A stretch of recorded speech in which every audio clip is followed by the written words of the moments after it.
మా ఛానల్ చూసిన ప్రతి ఒక్కరు మర్చిపోకుండా లైక్ చేయండి, షేర్ చేయండి, సబ్స్క్రైబ్ చేసుకోండి. అలాగే ఉన్న బెల్ ఐకాన్ క్లిక్ చేయండి. దేవుడు చేస్తుంది ఆమె. షలోమ్. మన ప్రభువుడు రక్షకుడైన యేసు క్రీస్తు నామమున మీ అందరికీ కూడా హృదయపూర్వకమైన వందనాలు. ఎలాగున్నారు? సంతోషంగా ఉన్నారు కదా? మీరు సంతోషంగా ఉండాలని, దీవెనకరంగా ఉండాలని, ఆశీర్వాదకరంగా ఉండాలని ప్రతిరోజు మీ కొరకు, మీ కుటుంబాల కొరకు, మీరు పనిచేస్తున్న పని పాటల కొరకు దేవుని యొక్క దాసుడుగా నేను మీ కొరకు ప్రార్థన చేస్తున్నాను. ప్రార్థన చేయటం మా వంతు, కార్యములు చేయటము ఆయన వంతు. అయితే ప్రియమైన దేవుని యొక్క బిడ్డలారా, ఈ యొక్క ప్రాముఖ్యమైన సమయంలో ఒక విషయాన్ని మీకు నేను తెలియజేయడానికి ఇష్టపడుతూ ఉన్నాను. అయితే ఇక్కడ పరిశుద్ధమైన లేఖనములో నుండి ఒక మాట మనకి తెలియజేస్తూ ఉన్నాడు. ఏమిటి అనంటే, సామెతల గ్రంథము 29వ అధ్యాయము 17వ వచనములో ఒక మాట మనకి తెలియజేస్తున్నాడు. నీ కుమారుడిని శిక్షించిన ఎడల అతడు నిన్ను సంతోషపరచును, నీ మనసుకు ఆనందము కలుగుజేయును అని జ్ఞాని అయిన సొలొమోను ఈ యొక్క మాట ద్వారాగా మనకి తెలియజేస్తున్నాడు. నీ కుమారుడిని శిక్షించిన ఎడల, నీ కుమారుడిని శిక్షించిన ఎడల అతను ఏమవుతాడు అని అంటే, నిన్ను సంతోషపరుస్తాడు. శిక్షించడంలో కొన్ని రకాలు ఉన్నాయి. నీ కుమారుడిని శిక్షించటంలో కొన్ని రకాలు ఉన్నాయి. ఎలా శిక్షించాలి అనంటే, దుర్భాషలతో శిక్షించడం కాదు గాని, కత్తులతో శిక్షించడం కాదు గాని,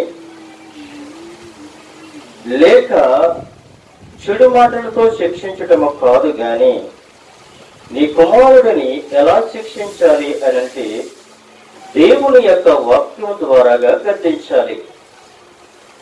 దేవుని యొక్క వాక్యం ద్వారాగా గద్దించినప్పుడే నీ కుమారుడు నీకు లోబడతాడు. చాలా మంది కూడా కుమారుడిని, కుమార్తెలని వాళ్ళ ఇష్టం వచ్చినట్లు బిడ్డలని శిక్షిస్తూ ఉంటారు. దుర్భాషలు మాట్లాడుతూ ఉంటారు.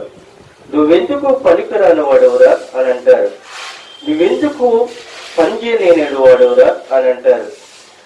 మళ్ళీకేమంట తెలుసా, పక్కింటి వారిని చేపించి పలానా వ్యక్తి చూడు, పలానా వ్యక్తి చూడు, నీ మీద 1000 రెట్లు చాలా విలువైన వాడు అని చూపిస్తూ ఉంటాడు. అంటే నీ బిడ్డలకి ఎదుటింటి వాళ్ళని చూపించటం కాదు గాని, దేవుని యొక్క వాక్యముతో నువ్వు నడిపించినట్లయితే ప్రతిరోజు దేవుని యొక్క బాధలోనూ, దేవుని యొక్క శిక్షలోనూ, దేవుని యొక్క మాటలోనూ, దేవుని యొక్క పాటలోనూ, దేవుని యొక్క సన్నిధిలోనూ నువ్వు నడిపించినట్లయితే ఆ విషయాల నుండి నీ కుమారుడు త్రొలగిపోడు. అంతేగాని నీ కుమారుడు మందిరంలోకి వెళ్ళకుండగా, నీ కుమారుడు దేవుని యొక్క సన్నిధిలో గడపకుండగా, దేవుని మహిమపరచకుండగా, దేవుని ఆరాధించకుండగా సమాజంలోనూ లోకంలోనూ తిరిగితే సమాజానికే దూరంగా ఉంటాడు గాని దేవునికి దగ్గరగా ఉండడు అని పరిశుద్ధాత్మ దేవుడు ఈ యొక్క లేఖనాల ద్వారాగా చదివిస్తూ ఉన్నాడు. అయితే మనము తల్లిదండ్రులైన మీరు గాని, నేను గాని బిడ్డలని ఎలా శిక్షించాలి అంటే, వాక్యముతో శిక్షించాలి. ఎందుకని అంటే, బెత్తము గర్తించు, జ్ఞానము కలుగజేయను అని అంటున్నాడు. బెత్తము వాడాలి. బెత్తము వాడకపోతే బిడ్డలు త్రుట్టెళ్ళిపోతారు అని లేఖనాలు సెలవిస్తూ ఉన్నాయి. ఏ బెత్తం వాడాలి అనంటే, వాక్యం అనే బెత్తాన్ని వాడాలి. అంతే తప్ప గాని కర్రలు తీసుకుని కొట్టేయటం గాని, చీపురు గట్లు ఇచ్చి కొట్టేయటం గాని, లేదంటే ఆకు కట్లు ఇచ్చుకొని కొట్టేయటం గాని, ఈ విధంగా శిక్షించటం కాదు. వాక్యం అనే బెత్తముతో నీ కుమారుడిని గద్దించమంటున్నాడు, వాక్యముతో కొట్టమంటున్నాడు. అంతే తప్ప గాని నీ కుమారుని దుర్భాషలతో గాని, చీపురుగట్టులతో గాని, కమ్మలతో గాని, కర్రలతో గాని కొట్టమని, శిక్షించమని ఇక్కడెక్కడ కూడా దేవుని యొక్క వాక్యములో లేదు. బెత్తము అనగా వాక్యం అనే బెత్తముతో నీ కుమారుడిని శిక్షించినప్పుడు అతడు ఏమవుతాడునంటే నీకు అతను లోబడతాడు అని అంటున్నాడు. బెత్తమును గద్దించును, జ్ఞానమును కలుగు చేయును అని అంటున్నాడు. ఎప్పుడైతే వాక్యముతో నీ కుమారుడిని కొడతావో అప్పుడు ఏమవుతాడు అనంటే వాక్యము నీ కుమారుడిని జ్ఞానముతో నడిపిస్తూ ఉంది. చూడండి, దావీదు కుమారుడైన సొలొమోనుని జ్ఞాపకం చేసుకున్నట్లయితే సొలొమోను రాత్రనగా పగలనగా దేవుని మహిమపరుస్తూ, దేవుని గణపరుస్తూ, ఆరాధిస్తూ ఉన్న సమయంలో పరిశుద్ధాత్మ దేవుడు, సైన్యములకు అధిపతిని యెహోవా దేవుడు సొలొమోను దగ్గరికి వచ్చి ఆ రాత్రికాల సమయంలో అంటున్నాడు, సొలొమోను నీకేమి కావాలో కోరుకో అని చెప్తూ ఉన్నాడు. నీకేది కావాలంటే అది నీకు ఇస్తాను అని దేవుడు సొలొమోనుతో వాగ్దానము చేశాడు. అయితే సొలొమోను ఏమన్నాడో తెలుసా? నాకు ఆస్తులు అక్కర్లొద్దు, ఐశ్వర్యం అక్కర్లొద్దు, ఘనత అక్కర్లొద్దు, ఏమీ అక్కర్లొద్దు, గాని ఈ రాజ్యాన్ని పరిపాలించడానికి, ఇశ్రాయేలును పరిపాలించడానికి నాకు జ్ఞానమును అనుగ్రహించము అని దేవుని యొద్ద విచారము పడ్డాడు, ప్రార్థన చేస్తాడు. అయితే పరిశుద్ధాత్మ దేవుడు ఏమిచ్చాడు తెలుసా? అతనికి కోరుకున్నది జ్ఞానం ఇచ్చాడు, ఐశ్వర్యం ఇచ్చాడు. అలాగే ఇశ్రాయేలు ప్రజలని పరిపాలించడానికి, మంచి గొప్ప కార్యములు చేయటానికి దేవుడు తన కుమారుడైన సొలొమోనుకి ఏమిచ్చాడంటే మంచి జ్ఞానాన్ని అనుగ్రహించాడు. అయితే మీ బిడ్డలకు కూడా లోక జ్ఞానము కావాలో, లేకపోతే భూజ్ఞానము కావాలో, లేదంటే పరిసంబంధమైన జ్ఞానం కావాలో, వాక్యముతో మాట్లాడాలో మీరు గ్రహించుకొని పరిశుద్ధాత్మ దేవుడు ప్రతిరోజు కూడా మీ బిడ్డలతో మాట్లాడడానికి ఇష్టపడుతున్నాడు, మీ కుటుంబాలతో మాట్లాడటానికి ఇష్టపడుతున్నాడు. అయితే ఈ రోజుని పరిశుద్ధాత్మ దేవుడు మనందరితో మాట్లాడుతూ ఉన్నాడు. ఈ రోజుని మనకి కావలసింది ఏమిటో తెలుసా? జ్ఞానము.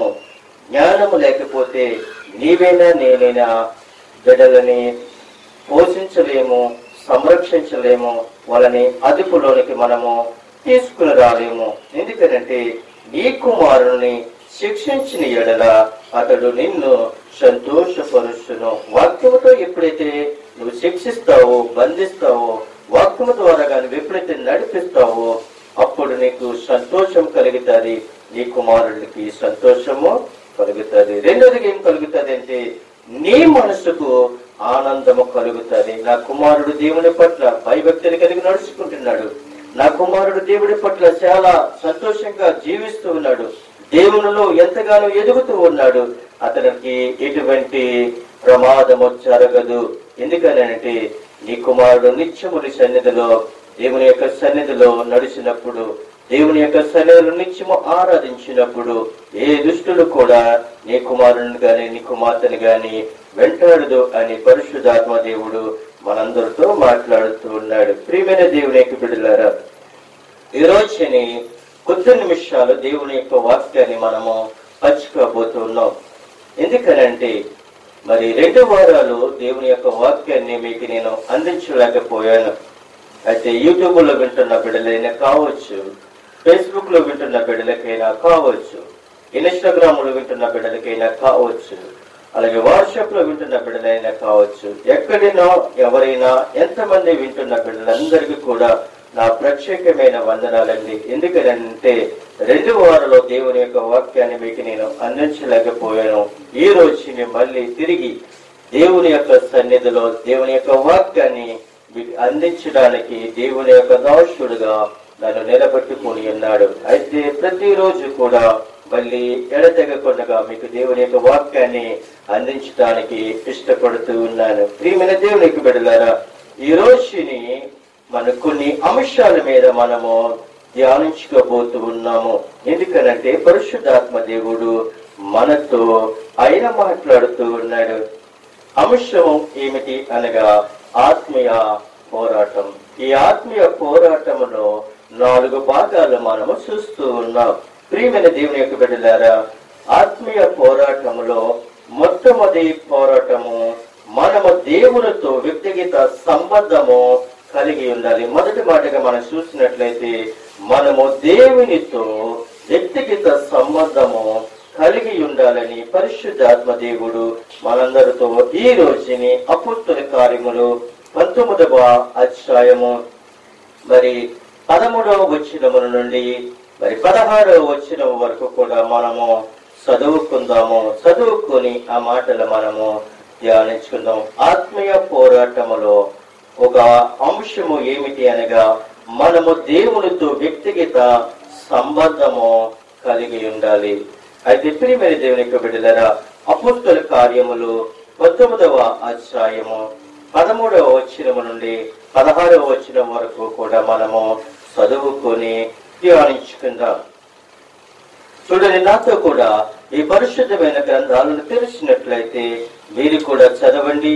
పరిశుద్ధాత్మ దేవుడు నీతో మాట్లాడుతాడు, నీతో మాట్లాడుతున్న దేవుడు నాతోనూ మాట్లాడుతూ ఉన్నాడు. ప్రియమైన దేవుని యొక్క బిడ్డలారా, అప్పుడు దేశ సంసారులను మాంత్రికులైన కొందరు యూదులు పౌలు ప్రకటించుచు యేసు తోడు మిమ్మల్ని ఉచ్చటన చేస్తున్నానను మాట చెప్పి దయ్యములను పట్టిన వారి మీద ప్రభువైన యేసు నామమున ఉచ్చరించుటకు పూనుకొనిరి. యూదుడైన స్కేయను ఒక ప్రధాన యాజకుడిని కుమారుడు 7 ఇలాగూ చేయుచుండిరి. అందుకు ఆ దయ్యము, నేనును యేసును గుర్తెరుగుదును, పౌలును కూడా ఎరుగుదును గాని మీరెవరని అడగగా ఆ దయ్యము పట్టిన వాడు ఎగిరి వాని మీద పడి వారిలో 2 లొంగదీసి గెలిచెను. అందుచేత వారు దిగంబరులై గాయములు కలిగి ఆ ఇంటి నుండి పారిపోయేరి. ప్రియమైన దేవుని యొక్క బిడ్డలారా, ఇక్కడ మనం చూస్తున్నట్లయితే కొందరు దేశ సంసారులను మాంత్రికులైన వారు కొందరు యూదులను నుండి పౌలును ప్రకటించుతున్న బోధనను చూసి ఇక్కడ ఏం చేస్తూ ఉన్నారు అనంటే, ఒక ప్రధాన యాజకులలో ఉన్న 7 ఇలాగా చేస్తూ ఉన్నారు. ఒక దయ్యం పట్టుకున్న వాళ్ళ దగ్గరికి వచ్చి ఆ దయ్యం పట్టుకున్న వాళ్ళ మీద వాళ్ళు ఏం చేస్తూ ఉన్నారు అనంటే ప్రార్థన చేస్తూ ఉన్నారు. వాళ్ళు ఏ ప్రార్థన చేస్తూ ఉన్నారు అనంటే, మనం చూసినట్లయితే ప్రభువైన యేసు నామమున ఉచ్చరించుటకు పూనుకున్నారు. కానీ యేసు నామములో గాని యేసు క్రీస్తు యొక్క శక్తిలో గాని పరిశుద్ధాత్మ నామములో గాని ఆయనను ఉచ్చరించకుండా వాళ్ళు ఏం చేస్తున్నారంటే వాళ్ళ జ్ఞానముతో వాళ్ళు ఆరాధించి ఆ దెయ్యము పట్టుకున్న వాని యొద్దకు వచ్చి వాళ్ళు అంటున్నారు, వాళ్ళు ఆ దెయ్యాన్ని గద్దిస్తూ ఉన్నారు. ఎప్పుడైతే ఆ 7 ఆ దెయ్యాన్ని గద్దిస్తున్నప్పుడు ఆ దెయ్యం అంటుంది, ఏమంటుందో తెలుసా? పౌలు తెలుసు, పౌలును ఎరుగుదను, పౌలునే ఎరుగుదను, యేసును కూడా నేను ఎరుగుదను అని చెప్తూ ఉంది. అయితే ఈ రోజు మీరు అనుకుంటారు, దెయ్యము మాట్లాడుతుందా అని అడుగుతారు, దెయ్యము గ్రహించగలనా అని అనుకుంటారు. దెయ్యము వాక్యమును ఉచ్చరించింది, దెయ్యము వాక్యాన్ని ఎత్తుపట్టుకుంది. ఎందుకనంటే పరిశుద్ధాత్మ దేవుడు యేసుక్రీస్తు ప్రభు వారు బాప్తిస్మము పొందుకున్న తర్వాత ఆయన అరణ్యములోకి వెళ్ళిన తర్వాత 40 రాత్రులు 40 పగలు ఆయన ఉపవాసం ఉన్న తర్వాత అక్కడ సాతాను దేవుణ్ణి యేసుక్రీస్తు ప్రభు వారిని ఎత్తైన కొండ మీదకి తీసుకుని వెళ్ళి, అంటే నువ్వు దేవుని కుమారుడు ఎత్తి ఈ కిందకు దూకు అని అంటుంది. రెండోదిగా ఏమంటుందంటే, నీవు దేవుని కుమారుడు ఎత్తి ఈ రాళ్ళని రొట్టెలుగా చేసుకుని నువ్వు తిను అని చెప్తుంది. అంటే ప్రతి దానికి కూడా సాతాను గడికి వాక్యం అంటే తెలుసు, సాతాను గడికి సమస్తము కూడా తెలుసు. అంటే సాతాను గడి ఏమంటున్నాడు తెలుసా? పౌలు చేసిన అద్భుత కార్యముల గురించి నాకు తెలుసు, యేసు క్రీస్తు గురించి కూడా నాకు తెలుసు. ఎందుకనంటే యేసు క్రీస్తు నిజమైన దేవుడు, దేవుని యొక్క కుమారుడు అని అక్కడ దెయ్యము సాక్ష్యం ఇస్తున్నట్లుగా మనకి తెలియజేస్తున్నాం. అయితే ఇక్కడ మనం చూస్తున్నట్లయితే దెయ్యము అంటుంది, నేను యేసును గుర్తెరుగుదను, పౌలును కూడా గుర్తెరుగుదను. ఎవరు మీరు? ఎవరు నన్ను గద్దించడానికి వస్తున్నారు? ఎవరు నన్ను పంపించడానికి వస్తూ ఉన్నారు అని ఏం చేస్తుంది తెలుసా? అందులో ఏడుగుల్లో ఉన్న ఇద్దరి మీద మరి ఆ దెయ్యము పడి ఏం చేస్తుందో తెలుసా? బట్టలు చింపేస్తుంది. ప్రియమైన దేవునికి బిడ్డలారా, బట్టలు పెడితే చింపేసిందో వాళ్ళు ఏమైపోయారంటే దిగంబరులుగా, వాళ్ళ బట్టలు లేకుండా సమాజంలోనికి పారిపోయారు. చూడండి, యేసు క్రీస్తు నామంలో ప్రార్థన చేయకపోతే, యేసు క్రీస్తు యొక్క శక్తి నీలో లేకపోతే, యేసు క్రీస్తు చేసిన అద్భుత కార్యములు దేవుని యొక్క బలము నీలో లేకపోతే ఏమవుతావో తెలుసా? దేవుని వద్దకు నువ్వు రాకుండగా నీకు నీ విచ్చానికి నీవు నీ యొక్క సొంత జ్ఞానముతో దెయ్యాన్ని వెళ్ళగొట్టాలి అని అనుకుంటే ఈ దెయ్యం అంటుంది, పౌలును తెలుసు, యేసును తెలుసు అని అంటుంది. అయితే దేవుడు కోసము దెయ్యానికి తెలుసు. ప్రియమైన దేవునికి బిడ్డలారా, పౌలు అద్భుతమైన కార్యములు చేశారు. ఎలాగో తెలుసా? సొంత జ్ఞానముతో కాదు, అపోస్తలుడైన పౌలు చేసిన కార్యములు ఏంటో తెలుసా? దేవుని యొక్క శక్తిని పట్టుకున్నాడు, దేవుని యొక్క వాక్యాన్ని పట్టుకున్నాడు, దేవుని యొక్క బలాన్ని పట్టుకున్నాడు, దేవుణ్ణి ఉచ్చరిస్తున్నాడు, దేవుని మహిమపరుస్తున్నాడు. అందుకే అపోస్తలుడైన పౌలు గొప్ప కార్యములు జరిగించి ఉన్నాడు. అందుకే ప్రియమైన దేవునికి బిడ్డలారా, ఇక్కడ మన 11వ వచనంలో మనం చూసినట్లయితే, మరియు దేవుడు పౌలు చేత విశేషమైన అద్భుతములను చేయుచున్నను. ఏంటంటే, అతని శరీరమునకు తగిలిన చేతి గుడ్డలను నేను, నడికట్టులను నేను రోగుల యొద్దకు వచ్చినప్పుడు రోగములను వారిని విడిచెను, దెయ్యములు కూడా వదిలిపోయెను. చూడండి, యేసుక్రీస్తు ఎప్పుడైతే అపోస్తలుడైన పౌలులో దేవుని యొక్క ఆత్మ ఎప్పుడైతే ఉందో అప్పుడు ఏం చేస్తున్నాడో తెలుసా? వెంటనే అపోస్తలుడైన పౌలు నీడ పడినప్పటికీ కానీ, అపోస్తలుడైన పౌలు మీద ఉన్న ఆ ఒంటి మీద ఉన్న ఆ యొక్క నడికట్లని కావచ్చు, ఆ కచ్చిపులని కావచ్చు, రోగులకి తగిలినప్పుడు ఆ రోగులకి స్వస్థత వచ్చేదంట. ఒక దైవజనుడు ఎప్పుడైతే నీ పక్కన నిల్చుంటాడో, ఒక దైవజనుడు ఎప్పుడైతే నీ పక్కని ఒక రోగిష్టి పక్కన నుంచుంటాడో, ఒక మాట్లాడలేని వ్యక్తి పక్కన నుంచుంటాడో, లెగలేని వ్యక్తి దగ్గర నుంచుంటాడో, ఎప్పుడైతే ఆ దైవజనుడి యొక్క నీడ ఆ రోగి మీద పడినప్పుడు ఆ రోగికి స్వస్థత కలుగుతుంది. రెండవది ఇక ఏంటి అనంటే, ఎప్పుడైతే ఆ రోగముతో పడి ఉన్న బిడ్డ ఆ దైవజనుడు పట్టుకున్న ఒక వస్త్రాన్ని ముట్టుకుంటే వెంటనే ఆ యొక్క స్వస్థత లేని వారికి స్వస్థత కలుగుతుంది. రెండోది మూడోదిగా మనం చూసినట్లయితే, దైవజనుడు నిలబడ్డ స్థలములో ఆ దైవజనుడి యొక్క నీడ ఎవరైతే ఏ రోగైతే మీద పడుతుందో ఆ నీడ ఆ వ్యక్తికి స్వస్థత కలుగుతుందని ఇక్కడ లేఖనాలు సెలవిస్తూ ఉన్నాయి. ప్రియమైన దేవునికి బిడ్డలారా, ఒక దైవజనుడిలో ఉన్న శక్తి దేవుని యొక్క ఆత్మ ద్వారా గాని, ఒక బలహీనుడు బలపడతాడే గాని వాడు శిక్షింపబడని ఇక్కడ లేఖనాలు మనకి తెలియజేస్తున్నారు. చూడండి, అపోస్తలుడైన పౌలు యొక్క నీడ ఒక బలహీనుడి మీద పడినప్పుడు బలహీనుడిలో ఆ రోగము పోతుందని, బలహీనుడు లేచి నిలబడతాడని లేఖనాలు సెలవిస్తూ ఉన్నాయి. ప్రియమైన దేవునికి బిడ్డలారా, ఇక్కడ మనం చూస్తున్నట్లయితే పరిశుద్ధాత్మ దేవుడు మనతో స్వయంగా మాట్లాడుతూ ఉన్నాడు. ఆ దయ్యము పట్టిన వాడు ఆ ఏడుగురులో అనగా ఇద్దరును మరి ఏం చేస్తాడంటే ఆ ఇద్దరి మీద పడి వాళ్ళ ఒంటి మీద ఉన్న బట్టలు చింపేసి వాళ్ళు తగురినట్లుగా మనం చూస్తూ ఉన్నాం. అంటే దేవుని యొక్క శక్తి లేనప్పుడు దెయ్యము ద్వారాగా మనం పోరాడలేము. దేవుని యొక్క వాక్యము నీలో లేనప్పుడు దెయ్యాన్ని మనము వెళ్ళగొట్టలేము. దేని వల్ల దెయ్యము పారిపోతుంది అంటే, దేని వల్ల నీకు స్వస్థత కలుగుతుంది అంటే, యేసుక్రీస్తు యొక్క నామంలో ప్రార్థన చేసినప్పుడు గాని, యేసుక్రీస్తు యొక్క రక్తములో నువ్వు ప్రార్థన చేసినప్పటికీ గాని, నీవు పరిశుద్ధాత్మ దేవుణ్ణి ప్రతిరోజు, ప్రతి క్షణము, ప్రతి నిమిషము, ప్రతి గడియ పరిశుద్ధాత్మ దేవుని ఆరాధించి ఆయన ఉచ్చరించినప్పుడు పరిశుద్ధాత్మ దేవుడు నీలో ఉండి అనేకమైన అద్భుత కార్యములు జరిగిస్తూ ఉంటాడు. దేవుడు చూడండి ప్రియమైన దేవుడికి బిడ్డలారా, ఆయన మాటలో స్వస్థత ఉంది, ఆయన సూపులో స్వస్థత ఉంది, ఆయన వస్త్రములో స్వస్థత ఉంది, ఆయన యొక్క రక్తములో స్వస్థత ఉంది.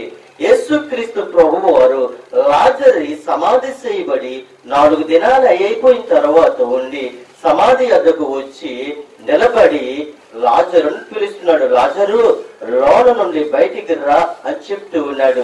ఎప్పుడైతే లాజరు దేవుని యొక్క స్వరము విని, యేసుక్రీస్తు యొక్క స్వరము విని ఆ సమాధిలో నుండి ఆ ప్రేత ఆత్మ వస్త్రములను బయటికి తీసివేసి అతను సజీవుడిగా లెగిసి లాజరు బయటికి వచ్చినట్లుగా మనము చూస్తున్నాం. ప్రియమైన దేవుని యొక్క బిడ్డలారా, దేవుని యొక్క వాక్యము ద్వారా గాని మనం శక్తి పొందుకోకూడదు. దేవుని యొక్క మాట ద్వారా గాని మనం దేవుని యొక్క మర్మాలు బయలుపరచగలదు. దేవుని యొక్క ప్రవచనాల ద్వారా గాని రాబోయే కాలాన్ని మనము పసిగట్టగలదు. చూడండి, ఏలియా మనట్టు వాడే. అయితే ఏలియా ప్రార్థన చేస్తూ ఉండగా 3.5 సంవత్సరముల్లో వర్షము ఆగిపోయింది. అదే ఏలియా ప్రార్థన చేస్తూ ఉండగా 3.5 సంవత్సరములు వర్షము కురిసినట్లుగా మనము చూస్తున్నాం. ప్రియమైన దేవుని యొక్క బిడ్డలారా, ఏలియా ఆకలితో ఉన్నప్పుడు పరిశుద్ధాత్మ దేవుడు ఒక దైవజనుడి యొక్క పొట్టను చూసి ఏం చేశాడో తెలుసా? ఆ యొక్క కాకుల చేత ఏలియాకు ఆహారం పంపినట్లుగా మనము చూస్తున్నాం. ప్రియమైన దేవుని యొక్క బిడ్డలారా, దెయ్యాన్ని మనం గెలవాలి అంటే యేసు క్రీస్తును ఉచ్చరించాలి. దేవుని యొక్క యుద్ధ నుండి ఒక ప్రవచనాల ద్వారాగా, మాటల ద్వారాగా మనము దేవుని యొక్క గొప్ప కార్యములు చేయవచ్చు. ఎందుకంటే మన దేవుడు భాషల ద్వారా మాట్లాడే దేవుడు, ప్రవచనాల ద్వారా మాట్లాడే దేవుడు. ప్రియమైన దేవునికి బిడ్డలారా, ఆయనలో అద్భుతము ఉంది, ఆయనలో శక్తి ఉంది. అయితే ప్రియమైన దేవునికి బిడ్డలారా, శక్తివంతమైన దేవుడు దేవుని యొక్క దైవజనుడిలో నిలబడి అనేకమైన అద్భుత కార్యములు జరిగిస్తూ ఉన్నాడు. ప్రియమైన దేవునికి బిడ్డలారా, ఈ యొక్క ఉదయకాల సమయంలో మనము దేవునితో వ్యక్తిగత సంబంధము కలిగి ఉండాలి అన్న మాట, మొదటి మాట మనము చూస్తూ ఉన్నాం. ఇంకొక విషయం మనం చూస్తున్నట్లయితే మార్కు సువార్తలోనికి వెళ్తే, మార్కు సువార్త 16వ అధ్యాయము 17వ వచనములో ఒక మాట మనకి దేవుడు తెలియపరుస్తున్నాడు. ఏంటి అనంటే, నమ్మిన వారి వలన ఈ సూచక్రియలు కనబడును.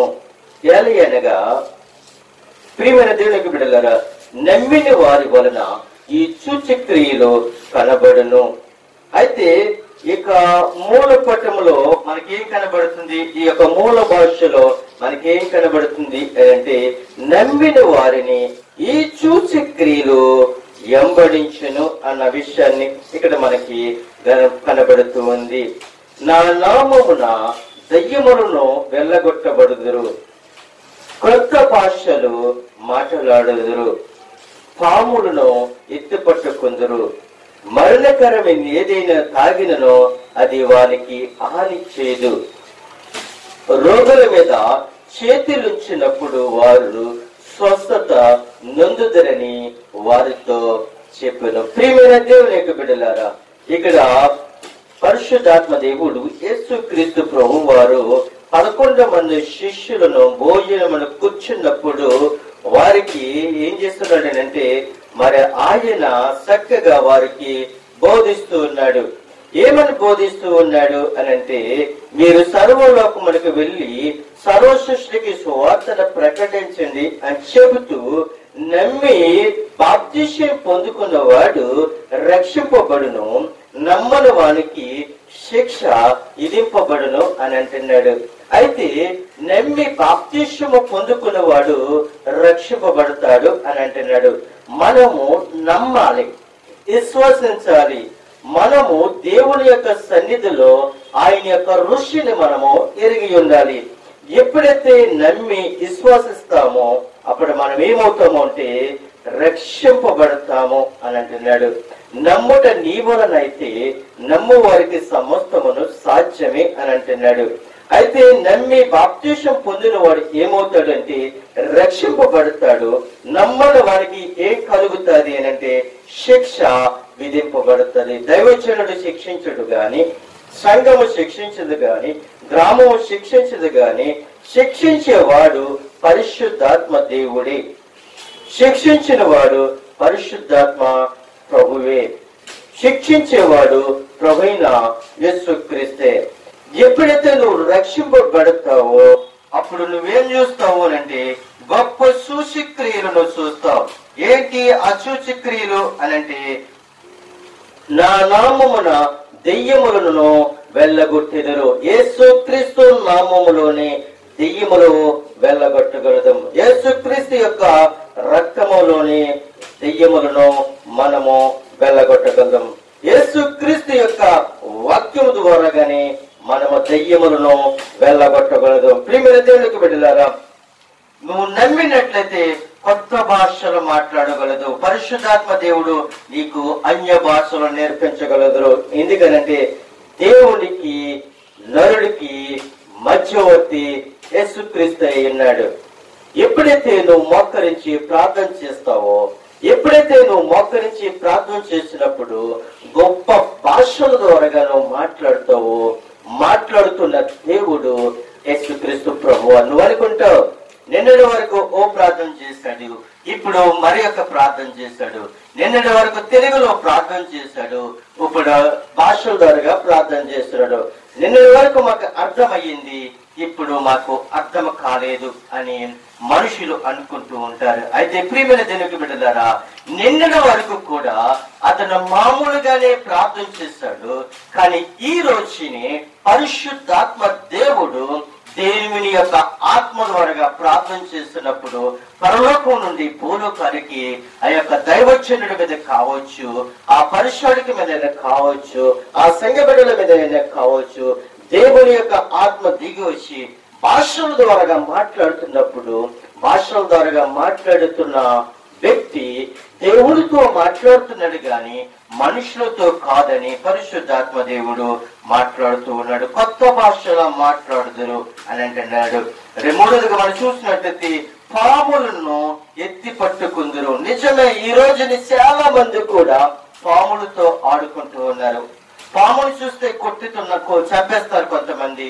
పామును విషం పదార్థం అంటాం. కానీ ఈ రోజుని చూసినట్లయితే చంటి బిడ్డ మొదలుకొని వృద్ధాపంలో ఉన్న ప్రతి ఒక్కరు కూడా పాములతో ఆడుకుంటున్నారు. పాములలో కూరల్లోంచి విషాలు తీస్తున్నారు. పాములను పక్కన వేసుకుని పడుకుంటున్నారు. పాములను ఇంటిలో జీవించేలా చేస్తూ ఉన్నారు. ఎందుకో తెలుసా? దేవుని యొక్క లేఖనాలు సెలవిస్తున్నాయి. మీరు ఏమేమితో తెలుసా? పాములని ఎత్తి పట్టుకుంటారు అని చెప్తూ ఉన్నాడు. నాలుగు దగ్గరకు చూసినట్లయితే మరణకరమైనది ఏదైనా తాగినను అది వారికి హాని చేయదు. నిజమే, దేవుని యందు భయభక్తులు కలిగిన నీవు, దేవుని యొక్క ఆత్మ నీ మీద ఉన్నప్పుడు, ఎప్పుడైతే మరణకరమైనది ఏదైనా తాగినప్పుడు, నువ్వు ప్రార్థన చేస్తున్నప్పుడు, ఆ మరణకరమైనది తాగినప్పుడు అదేమవుతో తెలుసా? విరిగిడైపోద్దంట. యేసు క్రీస్తు నామములో ఆ తాగినది విరుదు కూడా అవునుగాక అని ప్రార్థన చేస్తే అది విషమైన, అది ఏమవుతో తెలుసా? అమృతముగా మారిపోద్ది, విరుగుడైపోతుంటే. ప్రియమైన దేవునికి బిడ్డలారా, ఎప్పుడైతే ఒక దైవజనుడి గాని ఒక సంగమ గాని ఆ మరణకరణం మీద తాకినప్పుడు ప్రార్థన చేస్తున్నప్పుడు ఆ వ్యక్తి బ్రతుకుతాడు. ఎందుకు తెలుసా? యేసుక్రీస్తు నామములో స్వస్థత ఉంది, యేసుక్రీస్తు యొక్క రక్తములో స్వస్థత ఉంది, యేసుక్రీస్తు యొక్క వస్త్రములో స్వస్థత ఉంది. ఏది తాగినను అది నీకు హాని చేయదు. ఎందుకనంటే ప్రియమైన దేవునికి బిడ్డలారా, నువ్వు దేవుని యందు భయభక్తులు కలిగి నువ్వు ప్రార్థన చేస్తే అది నిన్ను ఏమీ చేయదు. కానీ దేవుని యందు కృప నీ మీద లేకపోతే నువ్వు తాగిన వెంటనే అది నిన్ను ఎంబడిస్తుందని పరిశుద్ధాత్మ దేవుడు మాట్లాడుతూ ఉన్నాడు. ప్రియమైన దేవునికి బిడ్డలారా, ఇంకొక విషయం చూసినట్లయితే రోగుల మీద చేతులు ఉంచినప్పుడు వాడు స్వస్థత నొందుదరని వారితో ఖచ్చితంగా చెప్తూ ఉన్నాడు. ఇక్కడ 11 మంది శిష్యులను, మరి 12 మంది శిష్యులను యేసుక్రీస్తు ప్రభు వారు పిలిచి వారికి గొప్ప ఆజ్ఞ ఇచ్చాడు. ఏమిచ్చాడు అని అంటే, మీరు వెళ్ళండి, మీరు సర్వలోకములకు వెళ్ళి సర్వ సృష్టికి మీరు సువార్తను ప్రకటించండి. నమ్మిన వానికి బాప్తిసం పొందును, రక్షింపబడును, నమ్మని వానికి శిక్ష విధింపబడును. నమ్మిన వారి వలన ఈ సూచక్రియలు కనబడును. ఏమనగా నా నామములను దయ్యను వెళ్ళగొట్టెదరు, కొత్త భాషలో మాట్లాడుదురు, పాములను వెత్తి పట్టుకుందరు, మరణకరమైన తాగినను అది వారికి హాని చేయదు, రోగుల మీద చేతులు ఉంచినప్పుడు వారు స్వస్థత పొందుకుంటారని ఇక్కడ లేఖనాలు మనకి తెలియపరుస్తున్నాయి. ప్రియమైన దేవునికి బిడ్డలారా, నమ్మిట నీ వలనైతే నమ్ము వారికి సమస్తము కూడా సాధ్యమే. ఎందుకనంటే యేసుక్రీస్తు యందు నమ్మకం ఉంచితే ఏది కూడా నిన్ను వెంటాడదు. ప్రియమైన దేవునికి బిడ్డలారా, అలాగని యేసుక్రీస్తు నా పక్షాన ఉన్నాడని, యేసుక్రీస్తు నాలో ఉన్నాడని మనం ఏదో పనికిరాని ప్రయోగాలు మనం చేసినట్లయితే, దేవునికి అవమానం పరిచినట్లయితే, ప్రియమైన దేవునికి బిడ్డలారా, దేవుడు నీ పక్షాన్ని నా పక్షాన్ని ఉన్నాడు. సొంత ప్రయోగాలు మనం చేయకూడదండి. వాక్యములో ఉన్నది కదా, వాక్యములో ఉన్నది మనం చేస్తే ఏం జరుగుతుందో చూద్దామని కొంతమంది ఉన్నారు. పావుల చేత కాటేయించుకున్న వ్యక్తులు ఉన్నారు, విషాలు తాగిన వారు కొంతమంది ఉన్నారు. ఎందుకనంటే దుర్మార్గమైన పనులు చేయించేవాడు సాతానుగాడే. కానీ నిదానమైన ఆలోచన కలిగి నిదానంగా మాట్లాడి మిమ్మల్ని ప్రమాదంలోనికి నెట్టకుండగా సజీవుడుగా నేను నిలబెట్టుకొని దేవుని యొక్క వాక్యము ద్వారాగా నీతో ఆయన కొత్త భాషలో మాట్లాడుతూ ఉన్నప్పుడు, దేవుడు ప్రవచనాల ద్వారా నీతో మాట్లాడుతున్నప్పుడు రాబోయే కాలంలో ఏమి జరుగుతుందో నిన్ను నిలబెట్టుకుని ప్రవచనాల ద్వారాగా బయలుపరచడానికి ఆయన ఇష్టపడుతూ ఉన్నాడు. ప్రియమైన దేవుని యొక్క బిడ్డలారా, రెండో మాటగా మనం చూసినట్లయితే నమ్మకము దేవునితో విశ్వాసము అనే విషయాన్ని రెండో అంశంలో మనము చూస్తున్నాం. మొదటి మాట మనం ఏం చూస్తాము అంటే, మనము దేవునితో వ్యక్తిగత సంబంధము కలిగి ఉండాలి అన్న విషయాన్ని చూస్తాం. రెండోదిగా నమ్మకము దేవునితో విశ్వాసము అన్న విషయాన్ని మనము చూడబోతున్నాం. కొలసీలకు రాసిన పత్రిక 3వ అధ్యాయము మరి 1వ వచనము నుండి 2వ వచనములో మనము చదువుకున్నట్లయితే ఆయన మనతో ఒక మాటగా తెలియపరుస్తున్నాడు. మీరు క్రీస్తుతో కూడా లేపబడిన వారైతే పైనున్న వాటిని వెతుకుడి, అక్కడ క్రీస్తు